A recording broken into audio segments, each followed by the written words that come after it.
Hello, and welcome back to the podcast here. Today I'm just going to be going over, I decided to make a mono white angel deck. I had a bant angel as one of my last episodes you saw. I just wasn't feeling it. I'm going to be totally honest.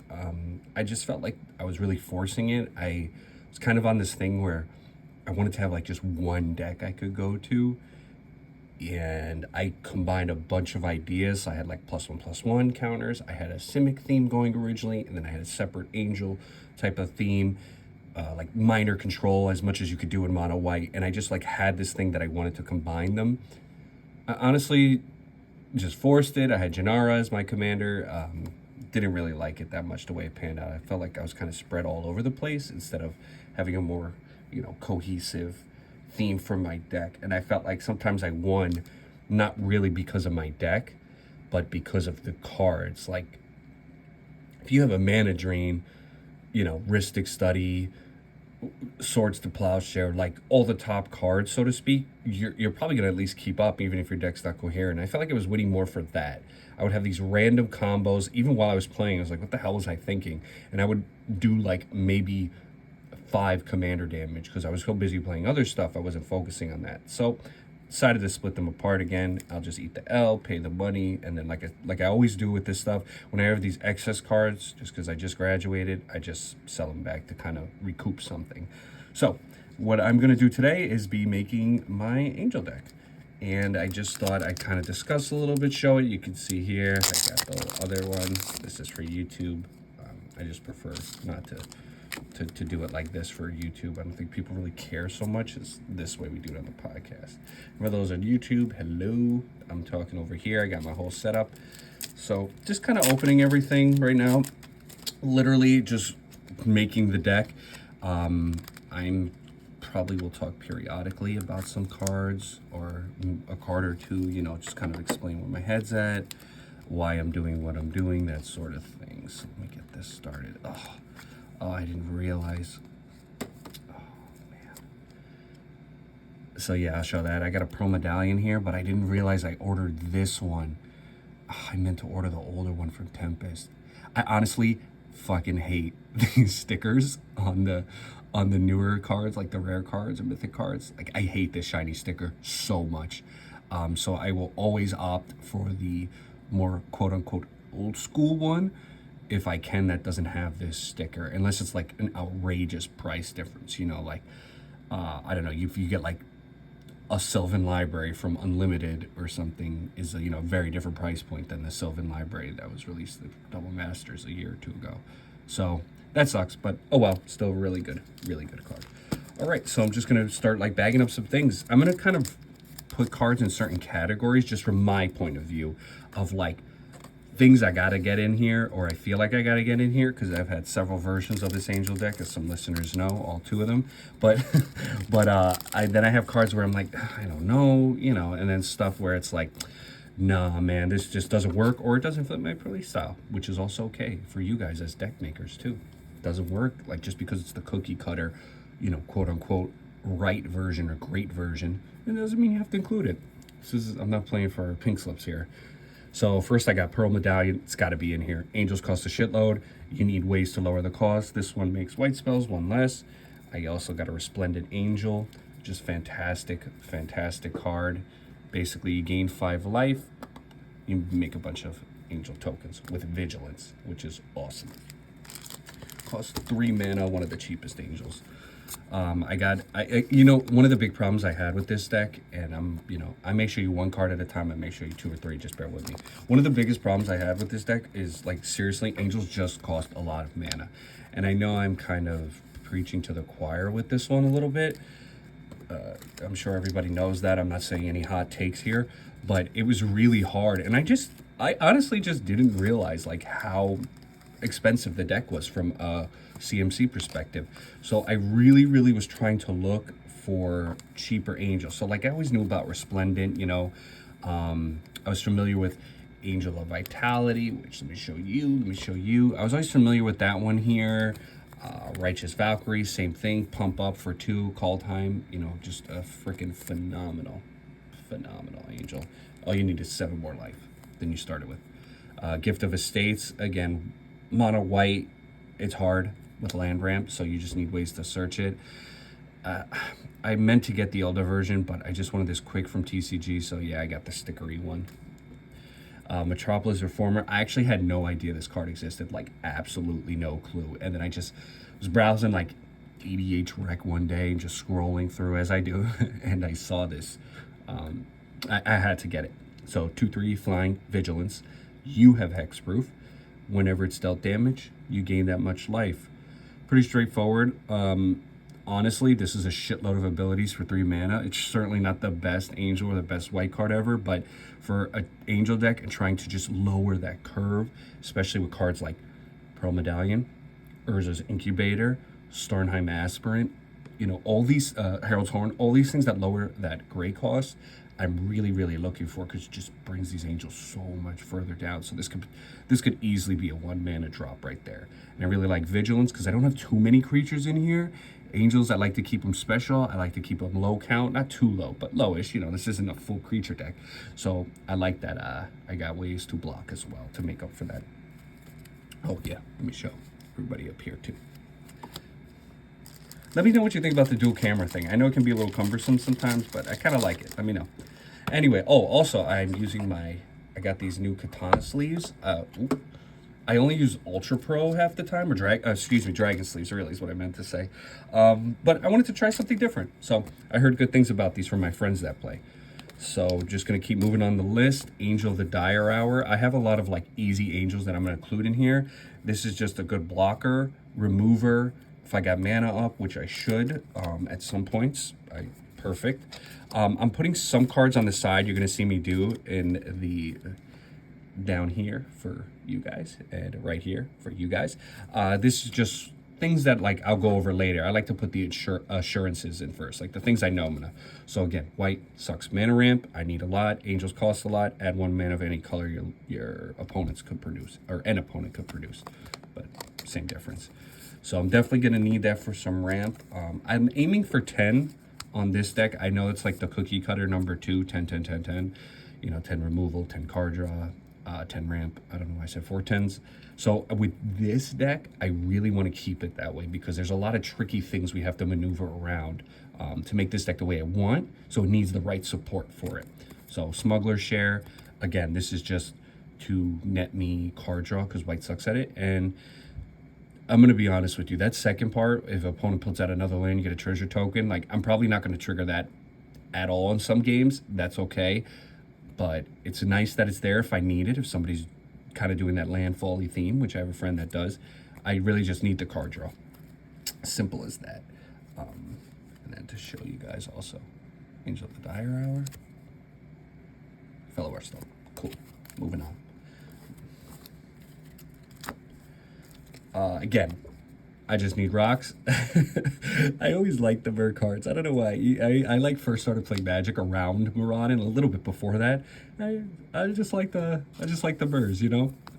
Or Mer. I say Mer. 1/1, tap it, planes. Simple. You got a blocker, you got mana, go from there. Put that to the side, throw that one to the side. A Chroma, Angel of Wrath. Here we go. Here's the thing about this card. I understand this card is not like insanely OP. I get that. And it's also freaking 8 mana. Massive cost. Like, yeah, you can see here there's like a paragraph of text for its abilities, but it does cost 8 mana and 3 planes. So it's a high ask. But again, with those cards I have to lower the gray cost, this could easily be a 4 or 5 mana card. So, and it's an angel. And it's honestly one of my favorite cards. I actually started playing at Legions. This is why this card holds such a spot for me. And I pulled the card. I loved it. I had an old Angel deck 60 card. Like, it was hot trash. It was, you know, I needed to like turn 10 to get going. But I had this card in here and I just loved it because it is just so powerful. Especially like, man, if you're playing certain decks and you just throw this thing out, this thing can wreak havoc. Like a mono black deck, none of your removal is going to work anymore on this card. So, or your death touch, things like that. I love it. Monologue Tax. This is just, again, when an opponent casts their second spell, create a treasure token. This is just me trying to get around the whole white sucks at ramp thing. So I'm looking for like you know, out of the way stuff. Yeah, sure, I have gift estates in there, but like, I also like to, you know, have fun with the cards. I don't just want to put like a land tax in or something. Mass Calcify, this is just a removal spell for me that also doubles as a protector. So it can kind of get rid of everything because my angels are all white, so it's not going to affect me at all. It costs 7 mana, which sucks. And the only things I have that reduce like that gray CMC are for creatures besides the Pearl Medallion. So the card is only ever going to be as cheap as, what, 6? But when I get it off, when it works, it's right. You know, it just really goes with this deck. It's really, really well. So let me put these over here. I'll explain those later. So these are just like those I just showed were the cards I ordered because I didn't have, like, just little things to kind of round out the deck. Now these are the cards that I already owned. Sorry, this big chunk right here that I'm gonna start putting in there. And just for everybody at home, just wanted to show real quick. Monologue text. Mass Calcify. All right, so this deck needs a lot of lands. So you're going to see me put a lot in here. I'm obviously not going to talk when I'm putting on a planes. We can just skip right over that. That's boring. But this deck, even with the ramp and everything, it's going to need a lot of lands. Angels cost a lot, as I've said 1,000 times, and you'll hear me say 1,000 more. So I need lands to do that. I got some MDFCs here. Quite frankly, I still don't know what that stands for. I'm going to be totally honest, but they're good. So I got Emeria. This is Shattered Skyclave. I got Sajiri, oh boy, I'm gonna say Sajiri, Glacier, and Ondu Sky Ruins. So basically, this is either a land for 3 mana or it's tapped. Flip it the other side, 7 mana, creatures indestructible, 2/4/4 angels. You can see why that'd be good in an angel deck, huh? Or any deck, but particularly. Sajiri comes in tapped. I could choose that land. Other side, 2 mana, protection from color of my choice until end of turn. And then Ondu Sky Ruins, when you flip it, Ondu Inversion. So it comes in tap for 1 land or destroy all non-land permanents, even yours. I got Ancient Tomb here from Tempest. I cannot believe this is a common card. Like, oh man, what the hell were they thinking, huh? Can you imagine like how much people slept on this card back then? Man. Anyway, it adds 2 colorless mana, it deals 2 damage. It's basically Soul Ring with 2 damage, but the fact that it's a land helps me kind of cheat things out sooner, which is awesome. Like I said, I'm going to skip the plains part. I don't need to tell you why I'm putting plains in a mono white deck. I got a Django Castle here. Put that up there. 1 plains. Prevent 2 damage to a legendary creature you control. I got a lot of legendary angels. Listen, I know it's just 2 damage, but the fact that it comes in untapped, it produces a white land, not colorless, and I have a lot of artifacts. Legendaries, this 2 damage prevention has saved me quite a few times, especially with people when they play those red decks. They think they got your creature, boom, you know, it's like an extra shock they need. Core Haven. I'm not the biggest fan of this card because it only produces a colorless mana, and then I need 2 and to tap this to prevent all damage that would be dealt by a target attacking creature. So it's got to be a creature, costs 3, and this produces a colorless. This definitely sucks, but I like to have it in here because I play, some of my friends have decks that are like just about the commander, like they have very little creatures, they just throw a whole bunch of things on their commander, and so sometimes I just need to stop that so I don't lose, you know, get hit for 21. Another Ijango, the Seat of the Empire. This one's a little more niche. I mean, it adds a white, so that's awesome, but I have to tap 3, discard it. It deals 4 damage to target attacking or blocking creature, costs 1 less for each legendary I control, legendary creature. So, a little niche too, but you know, it works when it needs to. So, that's the important thing. Herald's Horn, 3. Choose a type. I'm always choosing Angel. Again, 1 gray less. Beginning of my upkeep, I can look at it and put it into my hand if it's an Angel. So basically, lets you draw 2 cards if it's an Angel. Starnham Aspirant, also talked about this one. Just fantastic. 2/2. Angels cost 2 less. Really, really sucks that it costs 3 mana. The only thing I could lower this with is Pearl Medallion, so it'll maybe cost 2. But it reduces angels by 2 and it's a blocker. Always take it. Urza's Incubator, 3 mana, easy day, choose a type, obviously angel, goes cost 2 less. Fun fact, I was actually going to sell this card, but it's so damaged that I couldn't sell it to Card Kingdom, so I just kept it. totally did not realize until like I really started going through this deck, looking up other people's decks, how freaking good Urza's Incubator is. Boonbringer Valkyrie, great card, 4/4, flying for strike lifelink. You can either bring it out as a 5/5 or bring it out as a 4/4, put the +1 counter on something else, and then until end of turn, they get all those abilities. The flying one is honestly irrelevant. I have like a very few cards in here that are flying because they're angels. This is an angel deck. But I like the fact that I can mix and match, and I can give it lifelink until end of turn. That's important because without Lyra, not all my angels have lifelink, so it helps me get around it. Generous Gift, I'm going to spend exactly like 0.5 seconds on this card. It's amazing. It's one of the best removal spells in Magic, period. You can get rid of anything, even a land, and they get a 3/3 token. Most decks, unless they're playing like some green stompy creature thing, like who cares about that 3/3? To get rid of anything and that versatility is fantastic. Lyra Dawnbringer, I mentioned this already. 5/5 first strike lifelink gives other angels +1/+1 and lifelink. 10 out of 10 for angel decks. Archangel Thune, another 10 out of 10. 3/4, I got the right one also. Notice in the sticker. 3/4, flying, obviously. Lifelink. Whenever you gain life, put a +1 counter on each creature you control. Awesome card in any +1 deck, any angel deck, any life gain deck, shit, any white deck.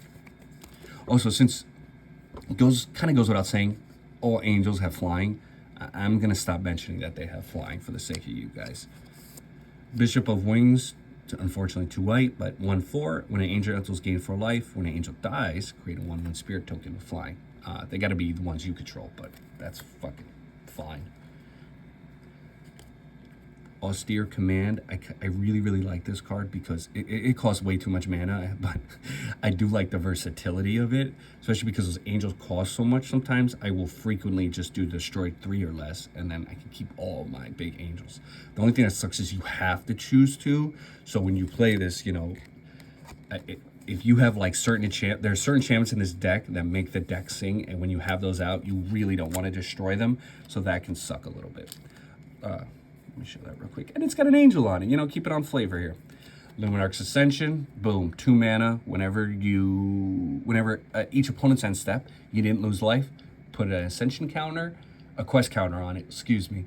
Then when you have 4 or more, so basically you haven't lost life, not that you gained it to mitigate, that you didn't lose a single life, you tap 2 and you can put a 4/4 angel out. It has, well, obviously it has flying, but it doesn't have vigilance. That would be wildly broken. I got Karmic Guide here. This is just a little nice card. 2/2, flying protection from black, echo. So you have to pay the 5 twice if you want. But when it enters, you return a creature card from the graveyard to your battlefield. So just like a little Eternal Witness, if you will, but for white. And it just happens to fit with the angel theme. Grand Abolisher, 2 white. This card I go back and forth with because I know this is technically a good card, but you may even be able to see it. No, probably not. My cameras ain't good enough for that. But there's like a slight line in it. One day I dropped it and I rolled with my chair to grab it and it actually rolled over this. So it's like unsellable. So I keep it around. It has a really good effect though, in the sense that this angel deck sometimes can take time to get going. But when it gets going, like you really don't want anybody throwing a wrench in your gears. So this kind of helps stop that a little bit. Of course, I could still remove things on another person's turn or their turn, but it does make a pause. Bruna, it's fantastic. Basically, is another type of what's that card? Karmic Guide, Defy Death type of thing, which you'll see I have later. Bring an angel back to the battlefield, and it has flying vigilance. And then when you flip it, you can make Brizella here, which is a 9. You need another creature for this one. I'll show you later. It's a 9/10, first strike, vigilance, lifelink, flying. Whenever your opponent casts spells, your opponent can't cast spells with mana cost 3 or less, which is awesome because it makes this card so much more difficult to remove. You know, you can't just Swords to Plowshare it or anything. And you can't, even like a Beast Within, you know, Generous Gifts type of thing doesn't work with it. Aspiring Overseer, 2/1 flyer. When it enters, gain 1 life, draw a card. It feels weird not to say the flying card. Linvala, this is another one that's fucked up beyond recognition, so I can't sell it, but it's 4 mana, 3/4 flying. Activated abilities of creatures your opponents control can't be activated. So this is just an awesome card because it's an angel, fits the theme. It's a relatively cheaper angel, 4 mana, and it regulates kind of what your players can do, especially when I play like, oh my god, I have some friends with these decks that it's just like it's too many abilities. They're triggering off all the time, or a Jitsu or something. So I like that this stops it. Swords to Plowshare, excellent card. I'm not going to say anything there. Put it in your white deck, no questions. Path to Exile, I got this one just because, you know, it's an angel. It goes with the angel thing, the borderless stuff. But pretty good removal too. It sucks if you play it early because you can end up really helping somebody because they get to search for any basic, especially when you're playing someone who's like in a 3-color deck or something. Giving them this early can really, really suck and put them so far ahead with their colors, or just not hold them back, you know, if they have like a color fixing issue. So that sucks, but late game, it's usually pretty free. Excuse me. Norn's Choirmaster, 5/4 flying first strike, 5 mana. Whenever a commander you control enters the battlefield or attacks, proliferate. So it's a little niche, but I do have a lot of +1/+1 counter stuff on here. Or, you know, I got the quest counters from Luminarch's Ascension, and it's an angel, so I always like to keep it in. 5/4 first strike is not the best stats for 5 mana, but it works. We can make it work. We can make it cheaper. Advocate, Angel of Hope, 8 mana, 8/8 flying vigilance, indestructible. Other permanents have indestructible. Just absolutely phenomenal. In my opinion, the best angel. I know everybody loves Atraxa, but this is just the best angel. This can frequently come down for me, and has, as a 4 mana card. The white, there's just no way around that, unfortunately. But Jesus, to give everything indestructible, especially if you're like towards the end of the game, you know, it's just you and like another person or something like that. Somebody's been knocked out, or two players have been knocked out, and you know that like their exile is done, or they never had it in the first place. It's awesome. Angelic Field Marshal, just is another phenomenal angel. 4 mana, 3/3 flyer. As long as you control your commander, it's a 5/5, and everything has vigilance, including this. So as long as you got your commander, it's 4 mana for a 5/5 vigilance. Awesome. Metallic Mimic, 2 mana. When it enters, choose a type. This is also that type. So angels, obviously. Creatures you control of that type enter with an additional +1. So there's like a little mini, small +1/+1 counter thing, but I'm not forcing it this time. Defy Death, another great card. Yeah, let me put that down here for a second. Metallic Mimic, there we go. Defy Death, 5 mana, which sucks. Can't really lower it besides Pearl Medallion. Return target card from the graveyard. If it's an angel, which it always will be, put 2 counters on it. So, little angel synergy, little graveyard recursion, and little pump up. And a +1, so nice. Youthful Valkyrie, 2 mana, 1/3, boom, awesome. Whenever angel enters the battlefield, put a +1 counter on it. Just great angel card, cheap, which is important. Like the fact that it's 2 mana, can be 1, awesome. Angelic Quartermaster, this is such a vanilla card, quite honestly, but I just wanted more angels, man. I wanted to keep playing them. I wanted to, you know, not just do all this removal and then have my, you know, big investments. So this is 3/3. When it enters, put a +1 on each of up to 2 other creatures. Oh, sorry. I just like this card too because it's gets something out, it adds bodies, and you can put it on up to 2 things. So you can, you know, really throw it on your commander, or you could throw it on Archangel Thune, or my next card, Herald of War. 3/3 for 5. When it attacks, put a +1 on it. Just when it attacks. So you don't have to hit the player. Angels and humans cost 1 less for each +1 counter. So I got +1s. I'm going to be attacking with this. It's flying. Not a lot of people can block. I don't really care about the human part, to be quite frank. I have very, very few in here. But it could work. Oh, I guess it could work with Starnheim Aspirant. So yeah, Starnheim Aspirant could potentially be a 1 mana card. Let me take back what I said earlier. Angel of Invention, 2/1, flying, vigilance, lifelink. Other creatures basically have Glorious Anthem, +1/+1. And then Fabricate 2, so I can choose to put out 2 tokens or put 2 +1 counters on this. 90% of the time, I'm bringing this out as the 4/3. I like the 2 counters, but every once in a while, I just need blockers or bodies for whatever reason, whatever the board state is, so I choose that one. And they're 2/2/2s, the servos that come out, so that's cool. Sucks that it has a 1 toughness, though. That's brutal. Shalai, Voice of Plenty. I know that this is a mono white deck. I know that this is a green activated thing, but again, I'm not playing at the World Tournament, and my friends don't care. So, you, Planeswalkers, other creatures you control have hexproof. Awesome. Tap 6, 2 green included, put a +1 on each creature you control. Awesome. So a little sub +1 theme, gives you protection, gives you hexproof, and most importantly, helps your stuff. So, Skull Clamp, excellent artifact. Equipment, lets you draw. Creature gets +1, +1, -1. When it dies, draw 2 cards. So you can kill something if you want to just send it there early, like one of those 2/1s. Draw 2 cards. Again, it's white, so I need ways, and I need colorless ways to get out there and do it. Esper Sentinel, not an angel. I know I said I would make this deck fun, but this is just such a good card for mono white. It is. It's a 1/1 whenever your opponent casts their first non-creature spell. Unless they pay for its power, they draw a card. Most of the time they're paying 1, but I do have +1 ways here, as you saw, so I could potentially bring it up as well.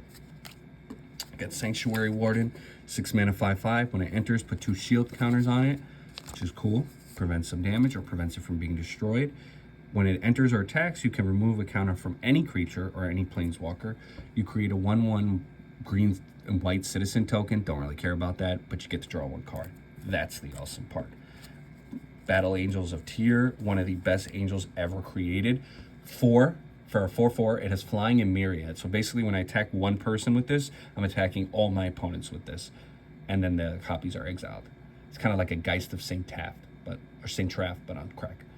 Whenever it deals combat damage, you draw a card if they have more cards than each other player. You create a treasure token if they have more lands, and then you gain 3 life, they have more life. Since this has myriad, most likely you're going to be triggering 1 to 2, if not all 3 of those, especially if you're behind. So this is just a great equalizing card and helps you really get back in the game. It puts players on notice. I mean, most of the time they're just going to nuke this card. Like, I rarely have this card out for more than 2 turns, but when you do, oh my god, the value is insane. And those 4/4 stats for 4 are freaking nice. It's one of the best cards from that shitty D&D set. So this one I was going back and forth on because it's not a creature. It's not an angel, Recruiter of the Guard. And it's 3 mana, which sucks for a 1/1. But you need card draw in here, you need advantage, and I love a good tutor. So you can only search for a creature card with a toughness of 2 or less. But this can really work because this can get me Esper Sentinel. This could get me Starnheim Aspirant for a reduction cost. This could get me Angel of Invention, the Myrrh, if I need ramp. Like this does have uses. Again, overall, I can't just go ahead and pull out any angel, of course. Very few, in fact. But when you want it, it's awesome. It's awesome. You know, and I wish it was not the toughness, maybe the power, because like I could get things like Youthful Valkyrie or the Righteous Valkyrie, you know, the cheaper angels. But it is what it is.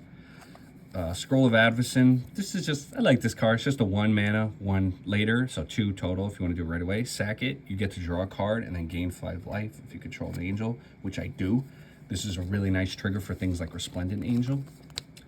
What am I going to do next here? Enlightened Tutor. So 1 mana. I love the retro border. Again, no sticker. 10 out of 10. Search your library for an artifact or enchantment. Reveal it. Put it on top. This is fantastic in a mono white deck. I have a lot of artifacts I want. I have some really dope enchantments. I want to get to them, and I need ways. So I'm kind of using this because like there's not that much card draw. I'm using the tutors as a kind of way to do it for white. This is Gisela. This is the other piece of that angel that you saw earlier that I flipped and, you know, had all those Eldrazi abilities, couldn't play with a 3 or less. So this is a 4/3 flying first strike lifelink, and then this actually triggers the ability and it costs 4 mana. As you can see, I'm showing you. This is the top part of the card. I very rarely get this off because most of my friends know it's coming, so they kill it pretty quick, but it's fun. Angel's Grace, I really just like this for the flavor and everything. So it's 1 mana, split second, done. Can't play anything after that. You can't lose the game, your opponents can't win the game, and damage that will reduce your life to less than 1 reduces it to 1 instead. So awesome card, kind of stops you in a lot of ways from it's just a good like last ditch thing. I can't tell you how many times this has saved me. I just had 1 mana left and somebody launched some all-out combo with something and then boom, played that. It's awesome. Okay. Smothering Tithe. Again, this is like Swords to Plowshare. It's great. Put it in your mono white decks. You know, You, no, I don't even want to say that. I don't even want to say you should, because I just said earlier how you should do you. But it is a fantastic card, even at 4 mana. Giada, Font of Hope. This is actually my commander, so I'll be double sleeving this later for ease. I like the showcase one. Flying Vigilance, 2/2. You can tap it to add a white, but only to cast angel spells, and then an angel enters with a +1 for each angel you control. This card gets wildly out of hand in an angel deck, especially now that I have these lower things to mitigate. Arcane Signet, again, great card, helps you fix it, helps you mana fix it in white. So definitely gonna do that one. We got a little Tide here from Visions. I believe is on the reserve list too. 1 mana. I love the art. No sticker. Hey. You can search for a plains. You put it into your hand. If your opponent controls, if you control less lands than your opponent, you get to put 2 plains in your hand. It sucks that you only put them into your hand, but it does cost 1, and it is an instant. And it's just, again, another great mana fix, and it's a land in your hand. You know you got it there, which is awesome. I skipped this, but I don't need to tell you anything. Soul Ring, it's super cheap. It's super good in Commander. I mean, it's awesome. I know everybody plays it, but that's because it's so damn good. Weathered Wayfarer here. I got a 1 mana card, Nomad Cleric. I think they updated this. I think this is human now, so it doesn't matter anyway. It costs 1 white, but just a phenomenal card. It's so beat to shit I can't sell it, but I don't want to because it's awesome. Tap 1, tap it, search your library for land. Land. I'm gonna say that a 3rd time. Land. Any land. This could be a Cavern of Souls. This could be an Ancient Tomb, whatever you want. Put it into your hand, shuffle. You can only play this if your opponent controls more lands than you, but, you know, if you're behind enough to use it, your opponent probably does have more lands than you. Chrome Mox. I know, I'm being like generic now, but it's just so fucking good. 0 mana to ramp right there, especially in white. Like, yeah, you got to remove something, but it's worth it to get that lead. Now, maybe drawing it when you have 10 mana out kind of sucks, but man, can this thing really get you going. Mox Amber, another one. Old School Border. Add 1 mana of any legendary creature. Like I said, I have so many legendary angels, as you saw me go through, that you're gonna get this trigger very often, especially for your commander. Literally, my cards just all flew out because this is brand new sleeving that I unwrapped, and they just shot out behind me. So I'm gonna duck down for a second here. Sorry about that. Okay, sorry about that. Literally just shot out. So I'm going to take the pause here now because this video is already pretty long. That was everything I went through. That was kind of like the guaranteed stuff. I'm going to do 2 more videos on this, kind of talk about my maybes, and then maybe just do like a little silent video or something of me throwing in the planes I got. I got some cool beta planes and new Capetta full ones, which I really like that cool set. And then we'll get into my sort of, we'll call them maybe cards. I think that's a good word for it. Maybe cards. So let me get that set up for you guys for the next video, and I will see you soon to discuss all of that. Thank you very much.